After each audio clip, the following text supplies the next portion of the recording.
Hello, everybody. Welcome back to my channel.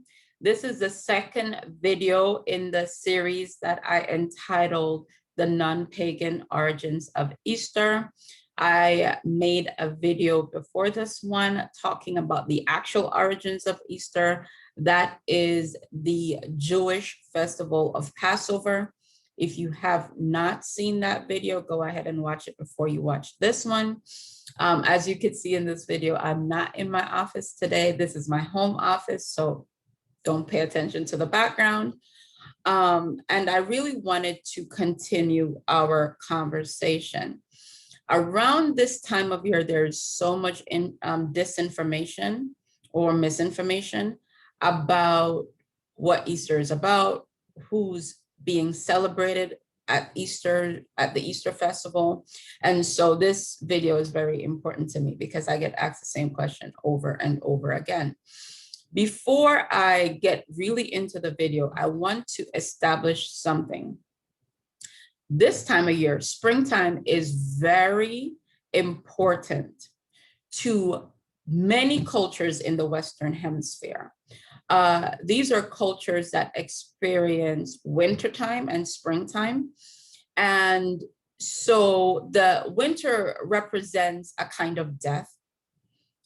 You look around, snow is covering everything, and it seems as if nature sleeps, right? And then in the springtime, everything comes back alive. There's a sense of renewal. It's almost a rebirth, a resurrection, right? So a lot of cultures in the Western Hemisphere are going to have celebration. I mean, pagan cultures, right? They're going to have celebrations around springtime. But I want to emphasize that this is not a universal celebration. Cultures that are not in this hemisphere, that might not experience wintertime and springtime, may not think that this time of year is as important. And bear in mind that Christianity and Judaism did not originate in the West. These are Eastern religions, and Eastern cultures and countries have a different experience. When it's summertime for us, it's wintertime for them, and vice versa. And so what's springtime for us, it's not springtime for them. So the festivals don't necessarily coincide, which also is an argument against this idea that Easter, the Christian celebration of Easter, is a reflection of Western pagan ritual. Two different parts of the world, seasons are different. What's important to one part of the world is not important to the other. But I saw this picture recently, and I see similar pictures every year, of a relief of Ishtar. And the caption was, "Did you know that Easter is a celebration of the Babylonian goddess Ishtar, whose symbols are the bunny and the egg?" And when I saw that, I'm like, lies. You got to be careful of YouTube University and social media university. Lies. So in this video, I'm going to talk about two goddesses that most often I see people saying Easter is a celebration of these goddesses. Now, before I get into that, I must give a disclaimer. I am a Christian person. As a result, I do not believe in these deities or entities. I am using the word deity because that's the best word that I could come up with to call them. And that's the word that they're often called in everyday vernacular. But this is just purely informational, this video, okay? So I started with Ishtar, so let's continue with Ishtar. Let's dispel some lies, shall we? Ishtar is an ancient Sumerian Babylonian goddess. The goddess of sexual love and war. Her Roman counterpart would be Venus, and her Greek counterpart would be Aphrodite. Why did I say that? Because they're goddesses of sex and war. Maybe in another video, I'll give you my theory of how these gods are actually counterparts. So Ishtar is the god of sex and war, not springtime at all. Her symbols are not the bunny or an egg. Her symbols are the 8-point star and the lion. If you want to see a relief of Ishtar, Google Babylonian gates, and you're going to see this blue gate with a relief of a dragon. That's a representation of Ishtar, right? Ishtar has nothing to do with Easter at all. Please forgive me if you hear sounds outside. She has nothing to do with Easter at all, nothing to do with springtime at all. And so that is such blatant misinformation. It's dangerous.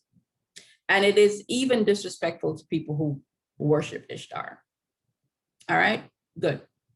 So Easter has nothing to do with Ishtar. Secondly, and most frequently, Astarte, there are many ways to pronounce her name, many ways, but I'm just gonna go with Astarte, okay? Is most often associated with Easter. Who is Astarte? Astarte is, I'm gonna do air quotes for a reason, you're gonna see why. The German goddess of springtime and dawn. I'm going to question whether Astarte ever existed before 800 AD. You're gonna see why. Now, bear in mind, I said before that these cultures in the Western Hemisphere are going to be celebrating springtime. But is it necessarily that Astarte was actually a goddess of springtime and Easter? Well, let's think about the origins of Astarte.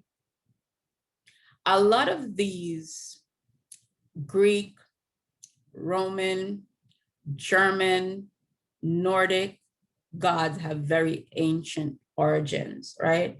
People have been talking about them and celebrating them in some way for a long time. But the only account, and I say only, account, or let me say first, account of Astarte came from a monk called, I'm going to call his name Bede. Probably that's not the way to pronounce it. If you're a scholar, please be gracious. I'm just going to call his name Bede. It's B-E-D-E. And he lived approximately 735 AD. Now that is very recent, very, very recent, like very recent. And he was the one that first mentioned this goddess. And also none of his contemporaries, because it's quite possible that he was just one of the persons that recorded the existence of this goddess, right? But other people knew about it, because if there's a goddess being worshipped, people know about it. But none of his contemporaries verified the existence of this goddess. It's just him. And scholars have thought about it after and said, you know what? It's possible that he just made it up, because we can't find any written comments about this goddess anywhere else. Now, bear in mind, since this time, people have started worshiping this goddess, but she just appeared in the 700s AD. I said people started worshiping her. What are her symbols? It said, remember now, we have no ancient documents, but it said that her symbols are the bunny and the hare. Now the bunny and eggs, right? Now eggs have been around as a symbol of rebirth, because it's an egg, and then, and bunnies are also a symbol of rebirth. So it's not surprising that they would be connected to springtime. And then if I'm going to just be mean and say, if Bede invented this goddess of springtime, then she's going to be associated with the bunny and eggs. What is my claim at this point? Ishtar has nothing to do with Easter. Astarte has nothing to do with Easter. Easter is all about Jesus. That being the case, I'm going to say something to us. If you're a Christian watching this video, as I said, other cultures are celebrating whenever we're celebrating. Easter is not about eggs, and it's not about bunnies. It's all about the cross.